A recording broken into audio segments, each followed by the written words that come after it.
and thank you so much for joining us. This is Sport Pizza, where we'll give you the absolute best in the ever-exciting world of sports. My name is Brownson Uwana. The show is well loaded for your viewing pleasure. But before we take you on the roller coaster ride, let's go for a very quick break. And when we come back, we'll be taking you to the depths of the show.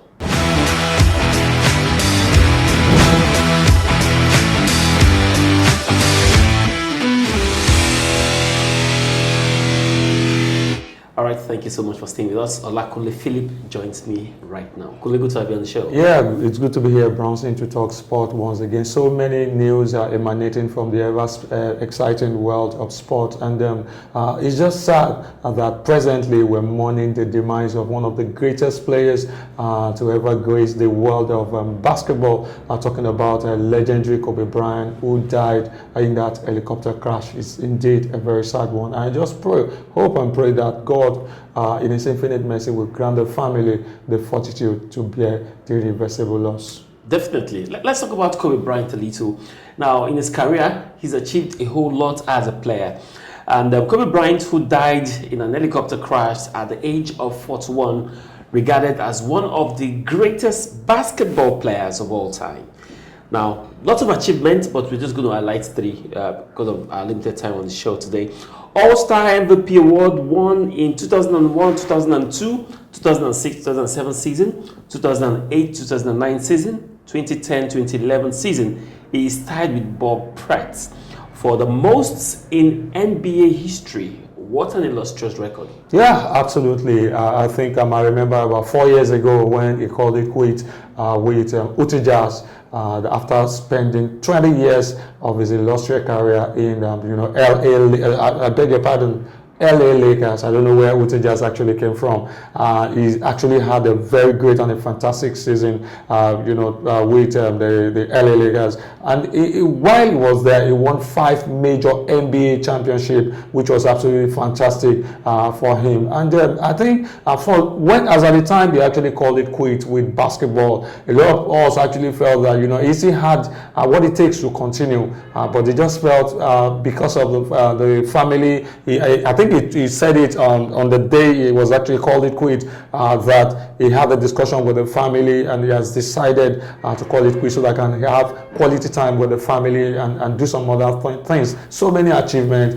You could also see even just a couple of sometime in recent time before the crash, he was actually number 3rd on the NBA All-Stars highest goal scorer. But unfortunately, at that a day before the crash, yes, we had King LeBron James actually eclipsing this record. King LeBron James scoring 29 points in the game he played. I think it was LA Lakers versus Philadelphia 76ers. Yes, and they actually won that game. Very well said, Kunle. And also to remind viewers that Kobe Bryant, one of the athletes who won an Oscar for his animated letter he wrote about basketball, my love for basketball. Yeah. And that's also won him an Oscar. Never has it been done. When I saw the animation, it gripped me of how much someone loves a sport. And I had to write a love letter, and that love letter was animated, and that's won him an Oscar. Also, Kobe Bryant spent 20 seasons with LA Lakers. I want to call it Los Angeles Lakers. Only Dirk Nowitzki, who had 21 seasons with the Dallas Mavericks, has more time with a particular club than the young lads. But let's talk about his Oscar records. Fantastic, must be said. Yeah, fantastic, and that's why, just like you said, is regarded as one of the best, and it's very creative. I remember the words coming from the former president of the United States of America, Bill Clinton, coming out to say is a man who actually saw the future and was already working towards achieving some of the things I actually laid down. A man who actually loved his family as well. But it's just unfortunate that he had to leave. So I think aside from all of that, he was about to be voted into the NBA Hall of Fame. That was just about to be conducted in recent time, but unfortunately, it's not just going to be there. It's sad and disheartening going down along with his 13-year-old daughter. It's really very sad that Kobe Bryant, the daughter, and 7 others had to die in this manner. Wow, sad. Gianna was only 13. Yeah. I think his third daughter, and he died and left his wife and 3 other daughters. And I think I hear the last daughter is about 9 months old. Yeah. Very sad, very sad. And at this point, our heart is with the family of Kobe Bryant. We hope that they'll be able, to bear the loss. It's a very big one, especially, Absolutely. when you miss a figure like Kobe Bryant. Wow, sad one, sad one. Now, it's intentional to dedicate as long time as we did for Kobe Bryant, a legendary.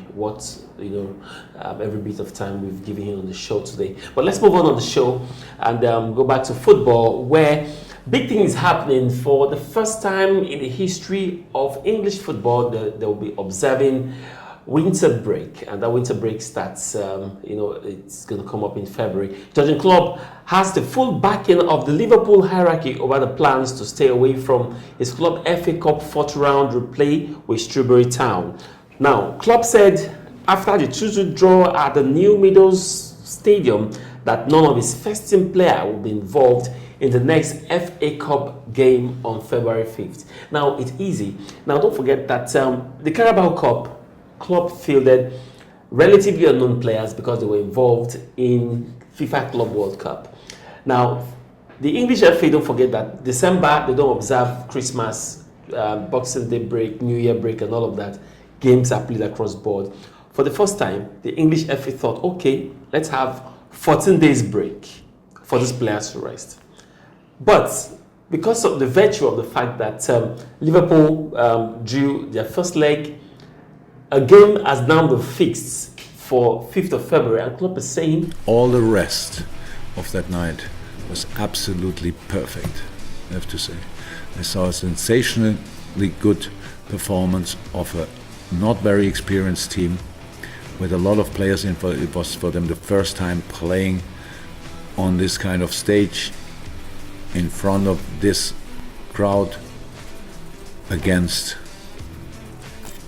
the opponent. His players need to rest. Don't forget that the weekend preceding that, UEFA Champions League continues. These players are humans, they're not robots. They need to rest. So he's saying if they cannot find a meeting ground, it means one thing.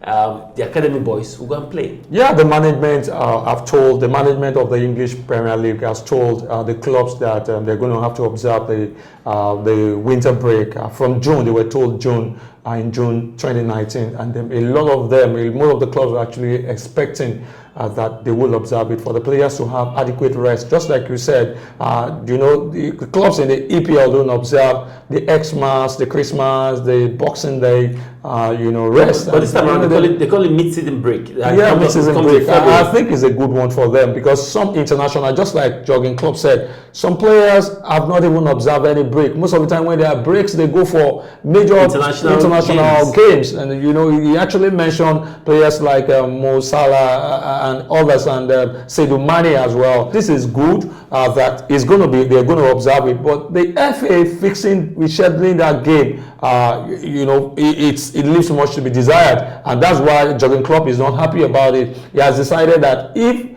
that is what the date that the FA has actually chosen, they might be going for the under 23 players. He's not going to be there. But let me ask you, would they have acted differently if they were not leading in the chase for the English Premier League?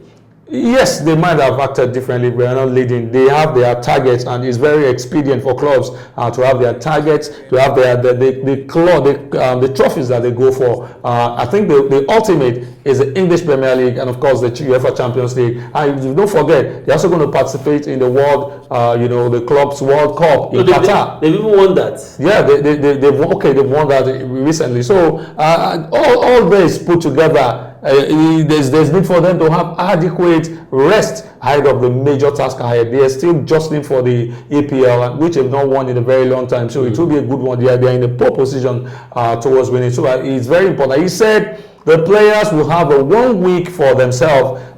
They're going to be. It's not going to be that they're not going to train. They're going to train on their own because they have the training schedule already. So the players are going to train on their own. They are not going to have any competitive game. And he said this will actually. I think somehow I totally agree with Klopp because if you look at these players, I mean they're humans.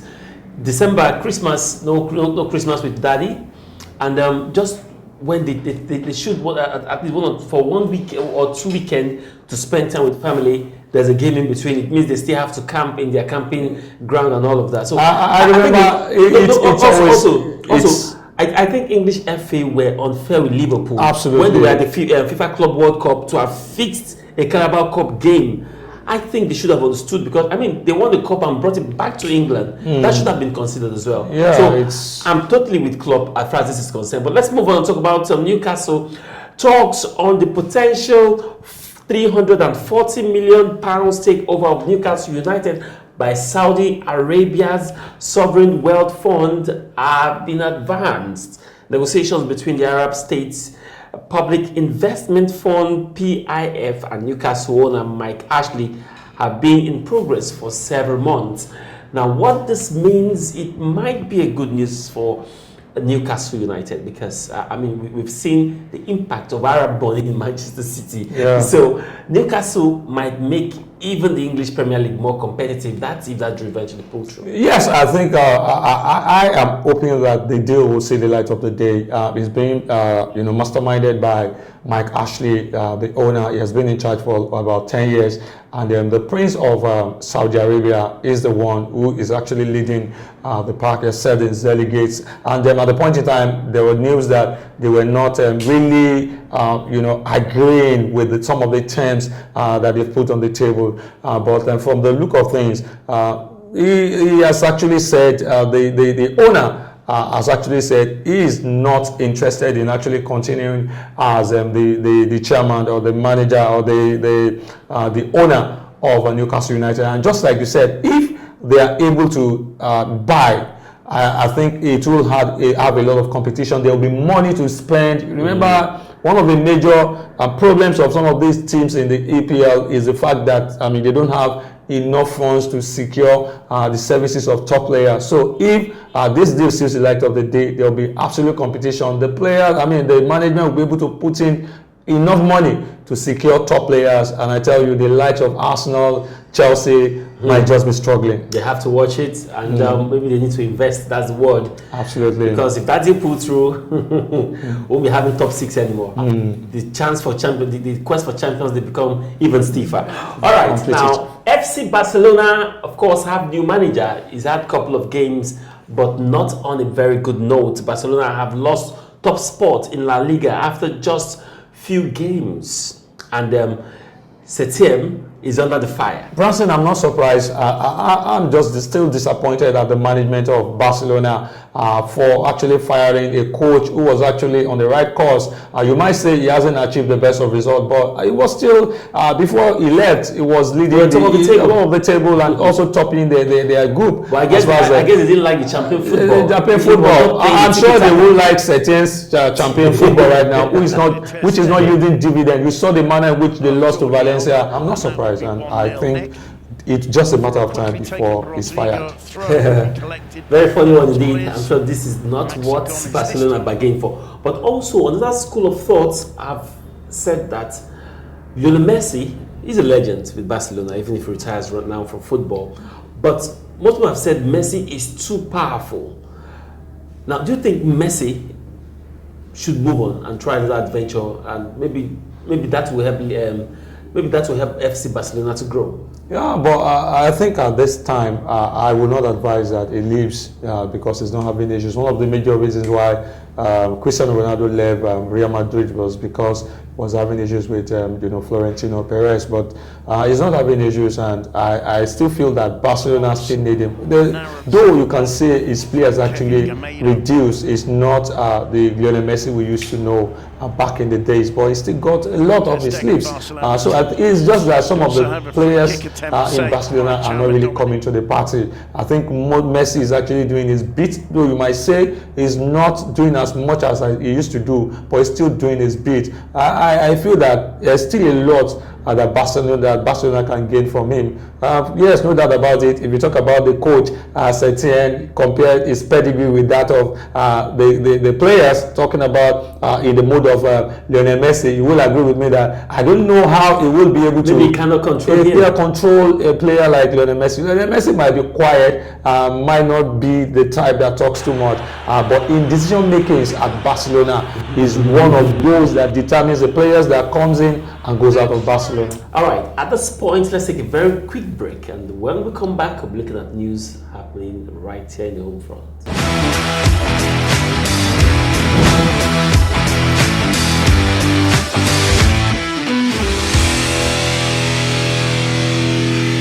Super Eagles' new jersey for the 2022 FIFA World Cup qualifying round is set to be unveiled on February 5th in the United States of America. The new line of jersey, it was lent, may also be used by the three-time African champions of the nations for the 2021 qualifying campaign, which will resume in March. Nigeria, my concern about this is the fact that why should we take the launch of our jerseys to US of A? Question number one. Now, for all the jersey deal we've signed in Nigeria, I'm a journalist. I have never seen a document that tells us the financial benefits, the financial implication of this contract. This is 2020, and we're having stories like this. Well, see, I think that is a $1 million question. Firstly, let me answer the first question on why.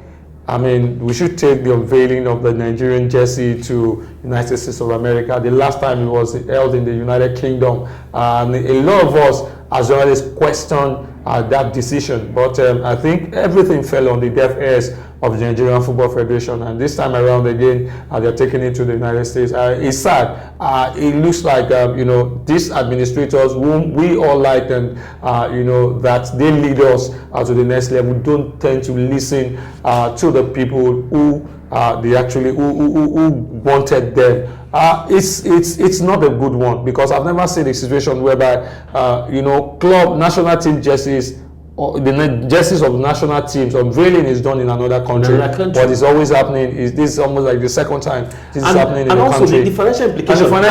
As a journalist, we only held paper, and we saw on social media and other media platforms that Nigerian jersey was sold out in the first 2 hours. As a matter of fact, it was the third best jersey in the 2018 FIFA World Cup. But up till now, we don't know the financial implication. How much was made?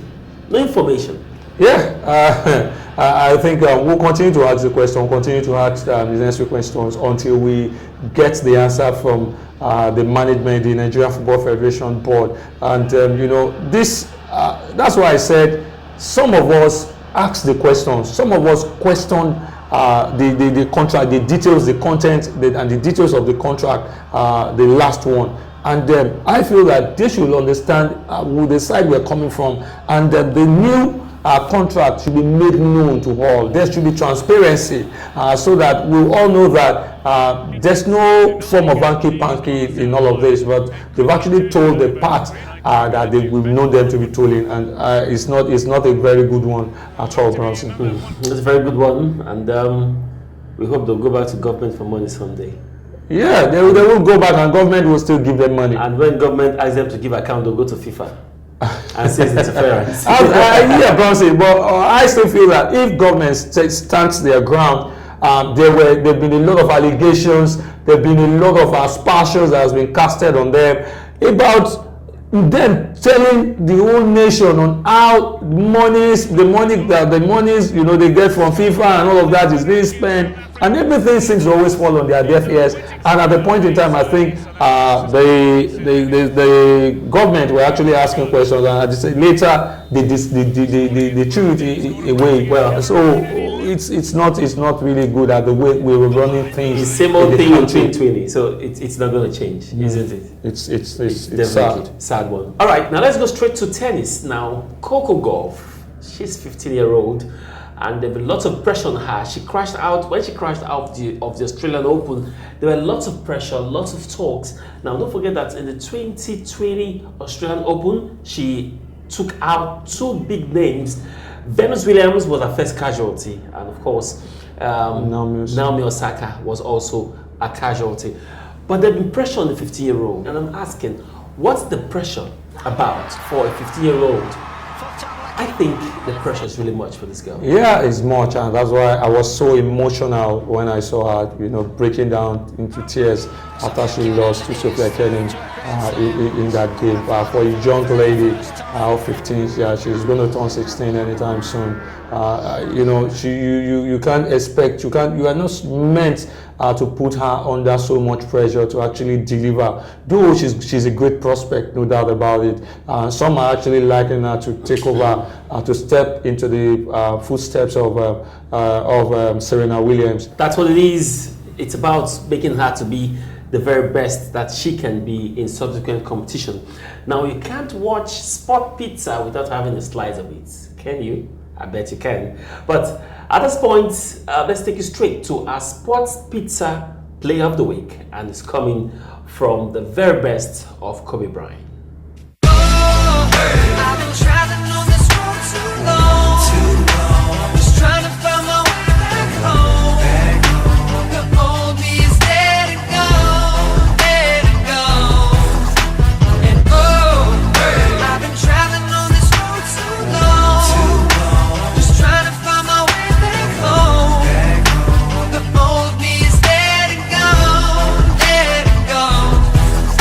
Never had one of them days, wish you would've stayed home, running to a group of niggas who getting their hate on. You walk by, they get wrong. You reply, then shit get blown way out of proportion. Way past discussion, just you against them, pick one in Russia. Figure you'll get jumped here, that's next. They don't wanna stop there, now they bustin'. Now you gushing. Amalan rushing you to the hospital with a bad concussion. Plus you hit 4 times, but it hit your spine. Paralyzed way down, now you wheelchair bound. Never mind that, now you lucky to be alive. Just think it all started, you fussing with 3 guys. Now your pride in the way, but your pride is the way you can fuck around, get shot, die in a day. Niggas die every day, all over bullshit. Dope money, dice games, ordinary hood shit. Could this be cause of hip-hop music? Or did the ones with the good sense not use it? Usually, niggas don't know what to do when they're back against the wall, so they just start shooting. For red or for blue or for blow, I guess. From Bankhead up to your project. No more stress, now I'm straight. Now I get it, now I take time to think before I make mistakes, just for my family's sake. That part of me left yesterday, the heart of me is strong today. No regrets, I'm blessed to say the old me dead and gone away. I've been traveling on this road too long,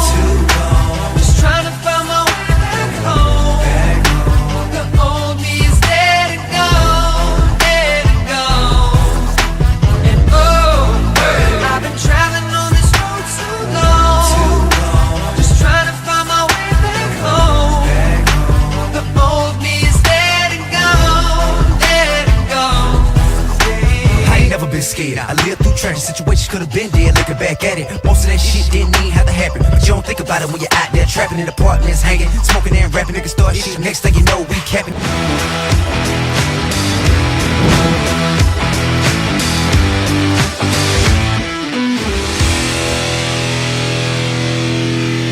Welcome back, and that's our final bite on Sport Pizza today. Thank you so much for being a part of it, Olakunle Philip. My pleasure, Bronson Iwana. It's always good to be here to talk sports. Anytime, Kunle. All right, so let's do it again next week. Until then, stay safe. My name is Bronson Iwana. Enjoy the rest of the day.